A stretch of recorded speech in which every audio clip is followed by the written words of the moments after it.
ಕೆರೆಬೇಟೆ ನೋಡಿ ಧ್ರುವ ಬಹುಪರ. ನಾಳೆ ಮಠ ಮಧ್ಯಾಹ್ನ 12 ಗಂಟೆಗೆ ಸರಿಯಾಗಿ ಮುತ್ತಿನ ಕೆರೆಯಲ್ಲಿ ಕೆರೆಬೇಟೆ ಐತ್ರಪ್ಪ. ಈ ಸರಿ ಕೆರೆಯಲ್ಲಿ ಭಾರಿ ಮೀನದವಂತೆ.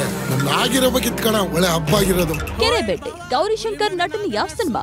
ಮಲೆನಾಡಿನ ಮೀನು ಹಿಡಿಯುವ ಪದ್ಧತಿ ಕೆರೆಬೇಟೆ ಎಲ್ಲೆಡೆಯೂ ಉತ್ತಮ ರೆಸ್ಪಾನ್ಸ್ ಪಡೆದಿದ್ದು ಈ ಚಿತ್ರವನ್ನ ಧ್ರುವ ಸರ್ಜಾ ಕೂಡ ನೋಡಿದ್ದಾರೆ. ಕೆರೆಬೇಟೆ ಬಗ್ಗೆ, ಕೆರೆಬೇಟೆಯ ಗೌರಿಶಂಕರ್ ಅಭಿನಯದ ಬಗ್ಗೆ ಧ್ರುವ ಮುಕ್ತ ಕಂಠದಿಂದ ಪ್ರಶಂಸಿಸಿದ್ದಾರೆ.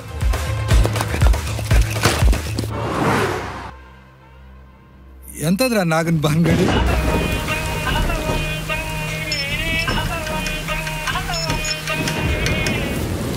ನನಗೆಂತ ಶಕ್ತ ಗೊತ್ತಾ?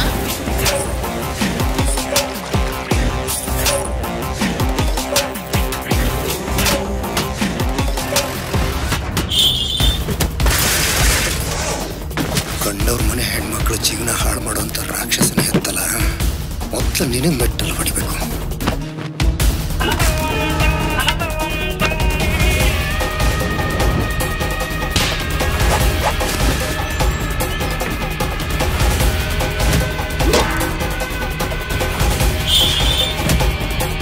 ನೀನೇ ಹೇಳೋದು ಕೇಳ್ತಾ ಇದ್ರೆ ನನ್ನಂತ ಪೊಲೀಸ್ ಚೆಲ್ಲ ಅನ್ನತ್ತೆ. ಬೆರ್ಕಿ ಹುಡ್ತವನು ಬೆರ್ಕೆ ಬೀಜ ಬಿತ್ತಿದ್ದಾನಂತ ಹೋಗಿ. ನಾನು ತುಂಬ ಪ್ರಾಕ್ಟಿಕಲ್ ಆಗಿ ಮಾತಾಡ್ತೀನಿ. ಒಬ್ಬ ಆ್ಯಕ್ಟರು ಅಂದರೆ ಒಬ್ಬ ಹೀರೋ ಆಗೋದಕ್ಕೆ ತುಂಬಾ ಟ್ರೈನ್ ಮಾಡಿ ಚಾನ್ಸ್ಗಳು ಹುಡುಕ್ಬೇಕಾದ್ರೆ ಒಂದು ಆಡಿಷನ್ಗೆ ಹೋಗಿ ಚಾನ್ಸ್ ಕೊಟ್ಟಿದ್ದು ನಮ್ಮ AP ಅರ್ಜುನ್ ಅವರು. ನಮ್ಗೆ ಅದ್ದೂರಿಯಲ್ಲಿ ಹಂಗೆ ಚಾನ್ಸ್ ಸಿಕ್ಕಿದ್ದು.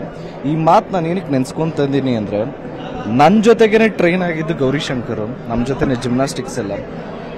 ಸೊ ಯಾವ ಪ್ರೊಡ್ಯೂಸರು ಇಲ್ಲ ಅಂತ ಹೇಳಿ ಮನೆ ದುಡ್ಡು ಹಾಕೊಂಡು, ಅಂದರೆ ಅವರೇ ಪ್ರೊಡ್ಯೂಸ್ ಮಾಡಿರುವಂಥ ಸಿನಿಮಾ ಇದು ಒಂದಾದರೆ.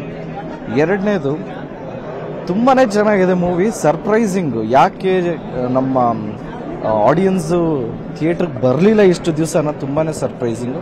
ಐ ಆಮ್ ಶ್ಯೂರ್ ಈ ಮೂವಿ ತುಂಬಾ ಚೆನ್ನಾಗಿದೆ. ಎಸ್ಪೆಷಲಿ ಗೌರಿಶಂಕರ್ ಅವ್ರ ಆ್ಯಕ್ಟಿಂಗ್ ಇರ್ಬೋದು, ಆ್ಯಂಡ್ ರಾಜ್ಗುರು ಅವ್ರ ಡೈರೆಕ್ಷನ್ ಇರ್ಬೋದು, ಆ್ಯಂಡ್ ಬಿಂದು ಮೇಡಮ್ ಅವ್ರ ಆ್ಯಕ್ಟಿಂಗ್ ಇರ್ಬೋದು. ಇಟ್ ಈಸ್ ಅ ಪ್ಯಾಕೇಜ್ ಅಂತ ಹೇಳೋದಕ್ಕೆ ಇಷ್ಟಪಡ್ತೀನಿ. ನಿಜವಾಗ್ಲೂ ಇದಕ್ಕೆ ಒಂದು ಪ್ರತಿಫಲ ಕೊಡಲೇಬೇಕು ನಮ್ಮ ಕನ್ನಡ ಕಲಾಭಿಮಾನಿಗಳು. ಯಾಕೆಂದರೆ ಸಿನಿಮಾ ತುಂಬಾ ಚೆನ್ನಾಗಿದೆ.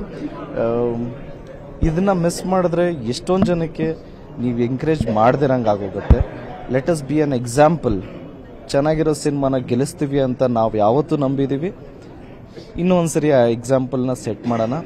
ನೀವು ನೋಡ್ತೀರಾ ಅಂತ ಒಂದು ನಂಬಿಕೆ ಇದೆ. ಯಾಕೆಂದರೆ ಸಿನಿಮಾ ನಿಜವಾಗ್ಲೂ ತುಂಬ ಚೆನ್ನಾಗಿದೆ.